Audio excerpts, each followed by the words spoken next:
ఈ first time డైరెక్టర్లు కాదు కానీ సినిమాలు ఎన్ని రోజులు తీసినా పర్లేదు, టైటిల్ పెడతానికి కూడా చాలా టైం తీసుకుంటున్నారు. హలో అంజి గారు. Hi sir. ఏమండి ఎలా ఉన్నారండి?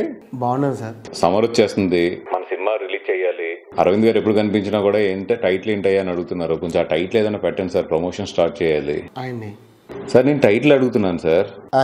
మీ కష్టం పగవాడికి కూడా రాకూడదు గురుగారు. మీరు ఎన్నిసార్లు అడిగినా కూడా చెప్పరు, కానీ ఒక్క నిమిషం ఉండండి, నేను హీరో గారిని కూడా లైన్లో తీసుకుంటాను. అదే చెప్తే హీరోయిన్ కూడా లైన్లో తీసుకోండి సార్. వీటికి మాత్రం తక్కువ ఉండదే. నేను క్యాజువల్గా అన్నాను సార్. నేను సీరియస్గా తీసుకున్నాను. హీరోయిన్ కూడా తీసుకోవాలంటే ఇప్పుడు టైటిల్ చెప్పబో ఈరోజు నీ సంగతి చెప్తా.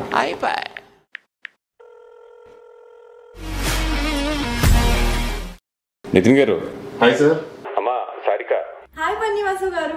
డైరెక్టర్ గారిని ఎన్నిసార్లు అడిగినా కూడా టైటిల్ ఏంటి సార్ అంటే ఇదిగో అంటారు అదిగో అంటారు, టైటిల్ మాత్రం చెప్పట్లేదు. అట్లీస్ట్ మీరిద్దరని అడగను. హాయ్ అంజి గారు. హాయ్ నితిన్ గారు. ఇది నేను చెప్పిన టైటిల్ కదా సార్? చెప్పేసాను సార్. అయ్య బాబు, ఇది మీరు చెప్పిన టైటిల్ కాదు, ఇది వేరే టైటిల్. నేను చెప్పిన టైటిల్ కాదా? మారిపోయిందా? కొత్త టైటిల్ ఏంటి సార్? ఆయన్ని. ఇదేంటి ఏంటి?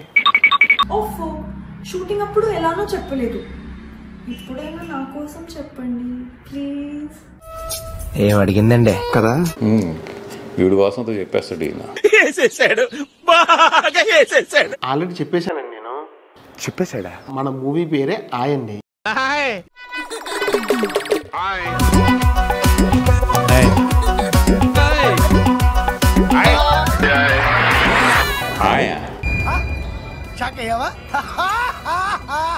ఈ 2 అక్షరాలకి నన్ను 2 సంవత్సరాలు వెయిట్ చేయించేవయ్యా నువ్వు.